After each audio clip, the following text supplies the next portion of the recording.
Untuk mengulas tentang migrasi kartu debit bersama dengan VP Consumer Funding Product Management Division BNI Rizwan Nazarudin dan juga Direktur Eksekutif Departemen Komunikasi Bank Indonesia Erwin Haryono. Pak Rizwan, Pak Erwin, salam sehat Bapak, selamat sore. Selamat sore, Mbak Maria. Salam sehat. Selamat sore. Selamat sore, Kita Pak Erwin. ngobrol-ngobrol aja ya Pak. Saya mau ke Pak Erwin dulu deh nih Pak, terkait juga mengenai bagaimana sih tren pertumbuhan ekonomi digital di Indonesia dan seperti apa sebenarnya gambaran target di tahun 2021 ini Pak Erwin? Untuk acaranya Mbak Maria, Pak Ridwan, selamat sore. Bagus sekali pertanyaannya sebelum masuk kepada chip, karena itu saya kira background yang sangat penting bahwa kita melihat digital transformation itu kan sebagai sebuah keniscayaan gitu ya, bahwa cara kita bertransaksi, cara kita melakukan pembayaran, dan pada akhirnya cara kita berekonomi itu akan masuk ke digital. Dan digital payment di dalam cita-cita besar tadi itu memegang peranan yang sangat penting. 2019 Bank Indonesia mengeluarkan sebuah blueprint sistem pembayaran 2025 yang arahnya itu kepada digitalisasi sistem pembayaran. Waktu itu kami melakukan sebuah mapping apa sih sebetulnya yang ada kita punya sekarang, dari mulai instrumen, channel dan sebagainya, dan kemudian kita melihat bahwa kartu masih memegang peranan penting gitu. Walaupun ke depan kelihatannya kalau kita melihat masa depan di negara-negara lain, kelihatannya akan lebih digantikan oleh gadget gitu. Makanya nanti kita mengembangkan kris dan sebagainya. Tetapi kartu tidak akan hilang tentu saja. Nah, kartu yang ada sekarang yang masih banyak menggunakan magnetic stripe itu memang punya beberapa kelemahan. Dan upaya untuk mengubah dari magnetic stripe ke chip itu sebenarnya bukan mendadak, bukan hanya tahun ini, tapi bahkan sejak Juni 2017. Jadi sudah beberapa tahun yang lalu, dan memang secara bertahap kita lakukan supaya masyarakat tidak kaget. Tapi mungkin pertanyaannya Mbak Maria, kenapa sih kita repot-repot merubah dari magnetic stripe ke chip gitu ya? Benar. Ada dua alasan penting. Betul. Yang pertama itu masalah keamanan tentu saja. Dari beberapa penelitian yang dilakukan di banyak negara memang angkanya bervariasi, tapi penurunan fraud karena perpindahan dari magnetic stripe kepada chip itu sekitar 30 sampai dengan 50%. Jadi karena memang dia lebih sulit untuk dilakukan fraud karena memang ada fitur keamanannya di sana. Nah, kemudian dalam perkembangannya, jadi itu tujuan yang pertama. Dalam perkembangannya, chip itu lebih bisa distandarisasi karena memang dia ada unsur teknologi digital yang lebih baik ketimbang teknologi yang ditawarkan oleh magnetic stripe tadi itu. Dengan begitu, dengan adanya standarisasi, dia lebih siap juga nanti masuk kepada era digital yang tadi kita bicarakan di depan tadi itu. Sehingga dia bisa memberikan efisiensi. Efisiensi dalam bentuk apa?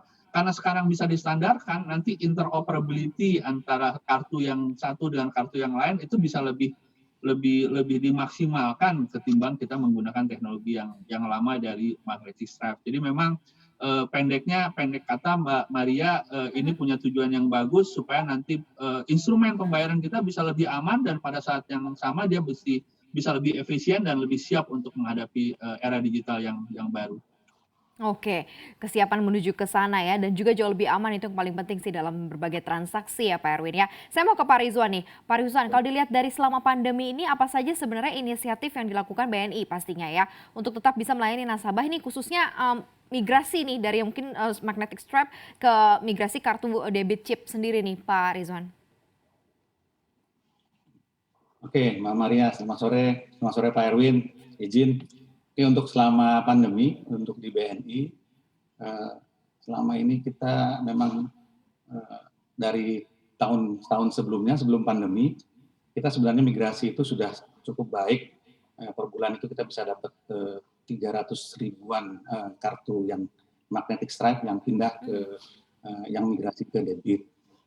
Sekarang ini kita berkisar di tahun 2021 sampai dengan Februari sekitar 250 ribu turun. Mengingat outlet kita juga, cabang-cabang kita itu sekitar 40%-an itu plus minus 40%. Ada masa pandemi ini ada yang tutup karena lockdown ya. Jadi kalau selama pandemi supaya mendukung daripada regulasi BI untuk migrasi kartu chip ini, kita aktif sekali untuk melakukan edukasi dan komunikasi ke nasabah. Itu komunikasi langsung ke nasabah. Dari data list yang ada, itu ada 13,7 juta kartu debit yang masih magnetic stripe yang sudah posisi sekarang 82% ya. Jadi kita aktif komunikasi langsung ke nasabah melalui email, SMS, PA Blast dan juga telepon, dan juga komunikasi lain yang dimiliki oleh BNI dari medsos ya. Kemudian channelnya yang kita gunakan adalah memang kantor cabang. Tadi seperti yang saya bicarakan tadi di depan, kantor cabang kita masa pandemi ini ada sekitar ya plus minus ya, ada 40%-an yang memang tutup karena lockdown. Kemudian juga sebenarnya kita masih ada satu lagi channel kita untuk mempercepat migrasi ini kepada nasabah-nasabah kita, nasabah BNI adalah dengan BNI Sonic. Jadi BNI Sonic ini kan BNI Self Service Open Account ya, kepanjangannya. Jadi dengan BNI Sonic itu ada sekitar 127 unit BNI Sonic, itu nasabah-nasabah kita yang ragu-ragu atau yang tidak dapat berkunjung langsung ke cabang-cabang outlet kita karena tutup atau karena memang takut karena ada pandemi, tidak mau bertemu apa social distancing gitu ya, itu boleh ke BNI Sonic kita yang bisa melakukan pergantian kartu debitnya selama 24 jam. Nah, itu Mbak Maria. Jadi dari kita komunikasi yang masif juga ke nasabah-nasabah kita dan juga channel-channel yang bisa dimanfaatkan untuk mengganti kartu debit magnetic stripe-nya ke chip. Bisa langsung berarti gantinya di mesin ya Pak ya, nggak usah ketemu gitu ya. Oke, ini Tanpa ketemu petugas. Iya. Ini inovasi yang sangat-sangat luar biasa ya, jadi praktis gitu ya Pak Ridwan. Saya mau ke Pak Erwin lagi nih, kalau dilihat dari sisi peningkatan nih Pak, khususnya strategi dalam meningkatkan transaksi digital dan bagaimana juga cara menjamin keamanan ya, termasukkah di dalamnya dari perpindahan magnetic stripe ke chip ini cukup meningkatkan keamanan, nah, apalagi kira-kira yang akan ditambahkan begitu ya, seperti apa Pak Erwin?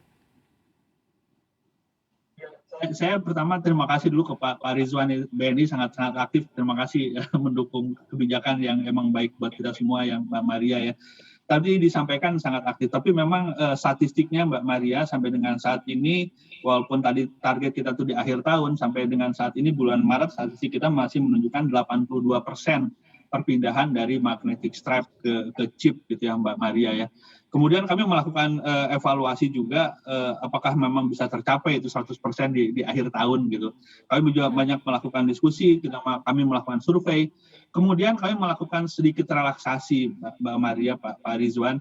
Jadi setelah kita lihat-lihat lagi memang banyak sekali masyarakat yang rekeningnya itu jumlahnya itu sangat sedikit Mbak Maria. Sehingga terus kita sampaikan kelihatannya kasihan juga kalau mereka harus migrasi karena memang biayanya ada biayanya gitu ya. Sehingga kami sedikit melakukan relaksasi. Untuk nasabah-nasabah yang memiliki kartu debit yang saldonya itu di bawah 5 juta, dia tidak harus mengganti kepada yang chip tadi itu. Tapi nanti akan ada prosesnya, perjanjian dan sebagainya. Jadi untuk memudahkan mereka, karena dari banyak survei yang kami lakukan, mereka masih terlalu berat buat mereka gitu. Jadi ada sedikit relaksasi. Sehingga nanti di akhir tahun memang tidak akan 100% karena memang ada pangsa masyarakat yang memang saldonya rendah yang tidak perlu, walaupun nanti akan ada peningkatan keamanan juga di sisi magnetic stripe. Yang kedua adalah untuk meningkatkan jumlah yang baru 82% tadi itu, kami juga melakukan beberapa langkah kebijakan yang sifatnya itu lebih kepada insentif. Misalkan untuk yang sudah menggunakan chip, dia maksimum transaksi dalam satu hari itu bisa 15 juta kayak gitu, supaya mereka lebih terdorong juga dari sisi demand-nya. Tadi Pak Rizwan dengan bagus mengatakan dari sisi supply-nya BNI sudah banyak melakukan langkah-langkah, tapi dari sisi demand-nya juga equally important supaya ada insentif, kemudian diberikanlah tadi itu untuk yang sudah pakai chip, transaksinya boleh 15 juta dan sebagainya. Dengan demikian kami sih optimis di akhir tahun nanti kita bisa capai 100% untuk memang rekening-rekening yang di atas 5 juta. Nah, tadi pertanyaan tentang keamanan penting banget memang Mbak Maria. Jadi di salah satu working group yang lain kita juga sedang berbicara tentang bagaimana kita meningkatkan keamanan. Fraud-nya macam-macam sekarang gitu, Pak Rizwan mungkin lebih tahu gitu ya. Bahkan juga ada terminologi baru yang disebut sebagai cyber threat yang luar biasa juga gitu. Itu juga sedang kita bicarakan. Kita sedang membuat framework-nya bersama-sama industri sehingga nanti secara bersama-sama perpindahan dari magnetic stripe kepada chip tadi itu juga akan diikuti oleh langkah pengamanan yang lain yang lebih bersifat fundamental semacam cyber security tadi itu, Mbak Maria. Jadi peningkatan keamanan begitu ya, dari sisi, si nasabahnya juga begitu ya Pak Erwin ya. Oke, saya ke Pak Rizwan nih Pak. Sebenarnya nih Pak, ini untuk meningkatkan awareness nih, mungkin banyak juga nasabah-nasabah yang belum ganti nih ke chip ya Pak ya. Sebenarnya keuntungan manfaat apa sih yang bisa diperoleh kalau nasabah nih menukarkan kartunya jadi, debit chip nih? Mungkin ini bisa meningkatkan juga nih yang belum sempet ke bank untuk tukar nih, bisa langsung nih tergerak nih Pak. Seperti apa Pak Rizwan? Ya, ya. Untuk nasabah-nasabah BNI, kami juga menginformasikan manfaat keuntungan yang bisa diperoleh nasabah kami, terutama tadi sudah disebutkan oleh Pak Erwin, bahwa yang pastinya ada terkait dengan keamanan. Setelah aman itu kan berarti nyaman nasabah dalam hal bertransaksi, artinya dari sisi teman-teman tidak ada kekhawatiran dalam hal menggunakan kartu debitnya.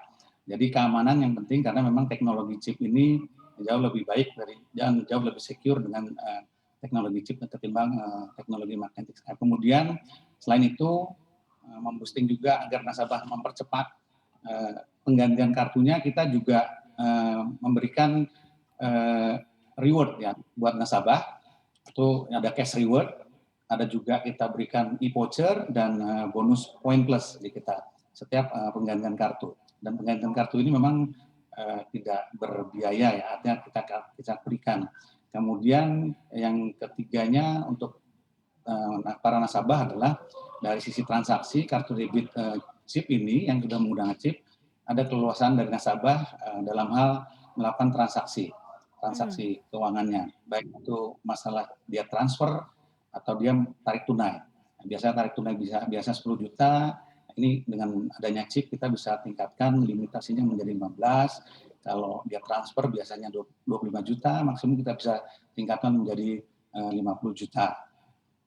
Gitu Mbak Maria. Oke, banyak ya ternyata reward-nya dapat ada begitu ya untuk Anda yang belum menukarkan begitu ya dari kartu magnetic stripe Anda ke chip gitu, dan ini dihimbau langsung oleh Pak Rizwan. Jangan lupa untuk install aplikasi CNBC Indonesia yang tersedia di App Store dan Play Store. Dan ikuti terus perkembangan ekonomi bisnis terkini hanya di CNBC Indonesia Beyond Business.